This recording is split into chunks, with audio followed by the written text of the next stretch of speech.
E por que eu falei desse cenário de 1790? Porque essa data retoma um acontecimento importante que ele vai ter reflexos na colônia de São Domingos, né? Na França, estava em curso aquilo que a gente conhece como Revolução Francesa, que é conhecido como Revolução Francesa, e a gente já conhece muito bem a relação que a França, essa relação que é feita automaticamente entre França e direitos humanos, principalmente quando a gente pensa na escola, né, e pensa naquele documento que os professores sempre falam, que é a Declaração dos Direitos do Homem e do Cidadão, falando sobre direito à liberdade, à igualdade, fim da monarquia, direito à democracia, etc. Eu não vou entrar nesse assunto, porque ele é bastante extenso, eu vou só pontuar o que nos interessa, que é como a Revolução Francesa chega na ilha, e se isso tem realmente efeitos. Porque esse debate de igualdade da Revolução Francesa, ele vem a calhar principalmente para as pessoas negras com mais dinheiro, para os mulatos, que na época eram as pessoas livres de cor, e porque essas pessoas eles conseguem se articular a partir dos princípios de igualdade da Revolução Francesa e conquistar alguns direitos, sobretudo de representação política na Assembleia Francesa. É a primeira vez que a França deixa de ser uma monarquia, né? Ela passa a ter uma assembleia com representação popular e de diferentes setores, e esses mulatos fazem essa reivindicação através de uma linguagem da Revolução Francesa, né? Usando termos e conceitos. O problema é que esses direitos da Revolução Francesa, que são apropriados pelas pessoas livres de cor, e são apropriados, porque mesmo para essas pessoas, esses direitos, a França nunca pensou esses direitos como algo que se estendia às pessoas, aos mulatos, né? Eles se apropriam. Mas aqui é importante a gente falar que a Revolução Francesa, ela nunca considerou pessoas não brancas, então é isso, os mulatos, eles meio que tomam esse discurso.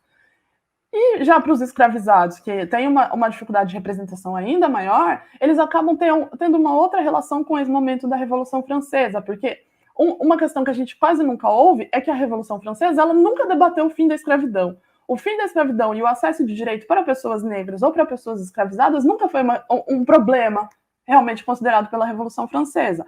Então, na verdade, o que se destaca na Revolução Francesa é a ausência de debate sobre a abolição ou sobre o fim da escravidão, ou uma questão colonial mais intensa, né? A França nunca articulou nada específico para as colônias.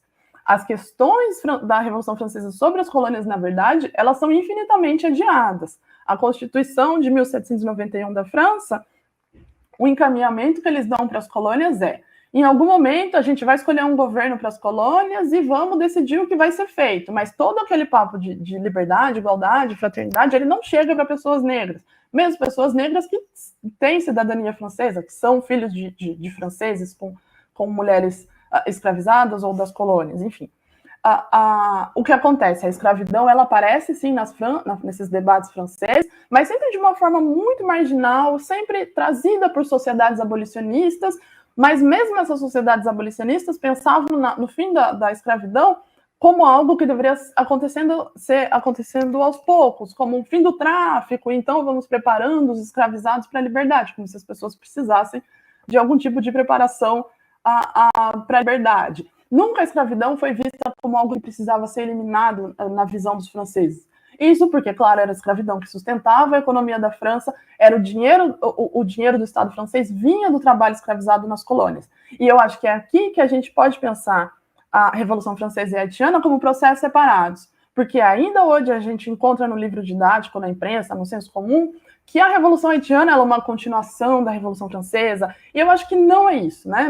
São movimentos que um não continua o outro, justamente porque a Revolução Haitiana toca em um ponto fundamental, que é o fim da escravidão, a igualdade racial e o fim da colonização. E que são pontos que ficam completamente fora daquilo que a Revolução Francesa prega, né? Então, o que a Revolução Francesa traz para uma luta abolicionista feito pelos escravizados, que é isso que o Haiti vai constituir, é uma situação de instabilidade política na ilha. Por conta da Revolução Francesa, a França passa a ter problemas, né, internos, de ter uma mudança de forma de governo, a França passa a ter conflitos com outros países europeus, né, existe um medo de que a Revolução Francesa se espalhe. Então, o governo francês fica muito desestabilizado. Eu acho que essa sim é a contribuição que a Revolução Francesa dá para a Revolução Haitiana. Porque enquanto essas instabilidades estão acontecendo, as pessoas, os mulatos, fazem demandas próprias, e essas reivindicações dos mulatos, elas acabam levantando preocupações entre os brancos da ilha de São Domingos.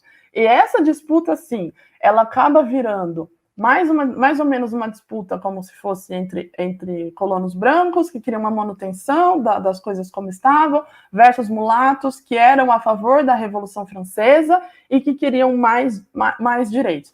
Isso acaba levando ao movimento que influencia muito na forma como a Revolução Haitiana vai acontecer. As disputas entre mulatos e brancos, elas acabam ficando mais violentas, isso já pensando na ilha, né? Mas eles escolhem para lutar os escravizados, e eles trazem os escravizados com promessas de alforria. E é nesse momento que os escravizados começam a receber armas e começam a ser recrutados em forma de exército mesmo para fazer essa disputa na prática. Mas o que acontece, e que nem mulatos nem brancos consideravam, é que essas populações negras elas não eram completamente passivas. Elas já tinham demandas de liberdade que já estavam sendo pensadas e elaboradas pelos escravizados, e que eles vão encontrar um ambiente onde essas demandas podem se tornar reais, que é um ambiente de instabilidade política e uma possibilidade de se organizar militarmente e de perceber que eles podem negociar e que eles têm condições de perceber, não, né? Ter uma condição de poder negociar com brancos e mulatos. E o que parece surpreender esses grupos de brancos e mulatos é exatamente isso, que os escravizados tinham demandas próprias e eles sabiam negociar com essas demandas.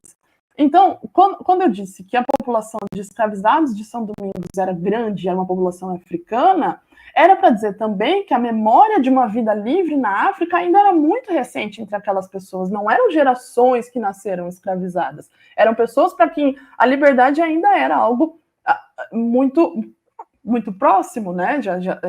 Que estavam há pouco tempo, famílias que estavam há pouco tempo nas colônias. E é dentre os escravizados, dentre essas pessoas que a gente diz que elas não foram aculturadas como os mulatos, né, as pessoas que não acessaram uma educação formal, não aprenderam francês, não entraram nessa lógica francesa de organização do mundo, que são esses grupos que começam a fazer demandas pela abolição, pelo fim da escravidão.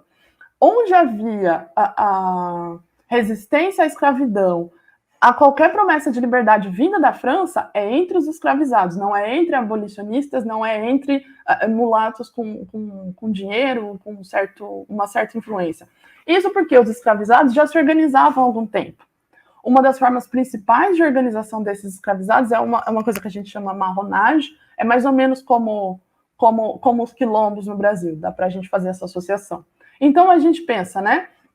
São pessoas escravizadas com armas em mão, ouvindo, acessando, reinterpretando discursos de liberdade e que, ao mesmo tempo, já tinham objetivos próprios e estratégias próprias mais ou menos organizadas, né? Para você formar um grupo de marronagem, você precisa de uma organização política, de liderança, enfim.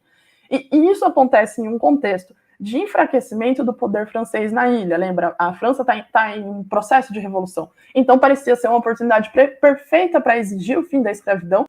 E é isso que essas pessoas fazem. Olá, meu nome é Tati Ribeiro e esse aqui é o canal da Rede Emancipa no YouTube. Se você gostou do nosso vídeo, não esquece de deixar um like, de se inscrever no nosso canal e, claro, de acionar o sininho para receber novas notificações.